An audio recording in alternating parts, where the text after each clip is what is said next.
Hello horror investigator, video को like और channel को सब्सक्राइब मत भूलिएगा। केरल के एक शांत और हरे भरे शहर में एक बहुत ही पुराना चर्च है, सेंट थॉमस चर्च। इस चर्च का इतिहास लगभग 200 साल पुराना है।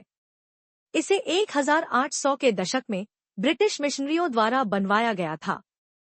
शहर के लोग इस जगह को बहुत पवित्र मानते हैं, लेकिन चर्च के एक पुराने हिस्से का नाम आते ही लोग धीरे बोलने लगते हैं। पुराना क्वायर रूम। यह कमरा चर्च की पिछली तरफ एक अलग सी पुरानी बिल्डिंग में है, जहां एक समय में गायक बच्चों का अभ्यास हुआ करता था। वर्ष 1965 में एक 13 साल का लड़का सैमुएल, जो चर्च के क्वायर का सबसे अच्छा गायक माना जाता था, एक रात अकेले अभ्यास कर रहा था।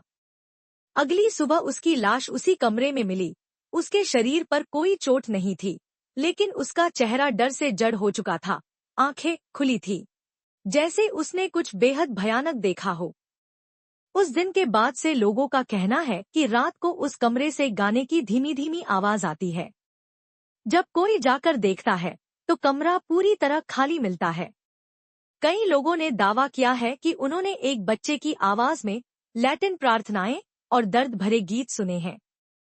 साल 1997 में चर्च में एक नए पादरी आए, फादर डोमिनिक। वह पढ़े लिखे और आधुनिक सोच वाले व्यक्ति थे। उन्होंने जब इस कमरे की कहानियां सुनी तो तय किया कि वो खुद एक रात उस कमरे में रहकर सच्चाई जानेंगे। रात के 12 बजे के बाद उन्होंने अपनी डायरी में लिखा कि उन्हें एक बच्चे की आवाज सुनाई दी, मैं अधूरा हूँ, मेरा सुर पूरा करो। फिर उन्हें ऐसा लगा जैसे कोई उनके पास से गुजर गया हो।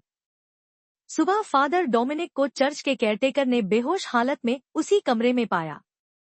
होश में आने के बाद उन्होंने कहा, वो लड़का मुझसे बात कर रहा था, उसकी आत्मा वहां कैद है।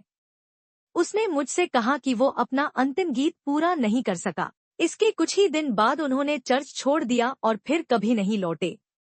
इसके बाद चर्च प्रशासन ने पुराने क्वायर रूम को हमेशा के लिए बंद कर दिया।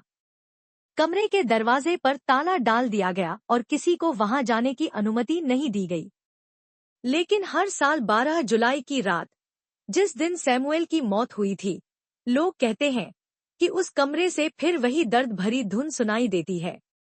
ना वो भाषा समझ आती है, ना उसका मतलब, लेकिन वो सुर सीधे दिल को छू जाते हैं।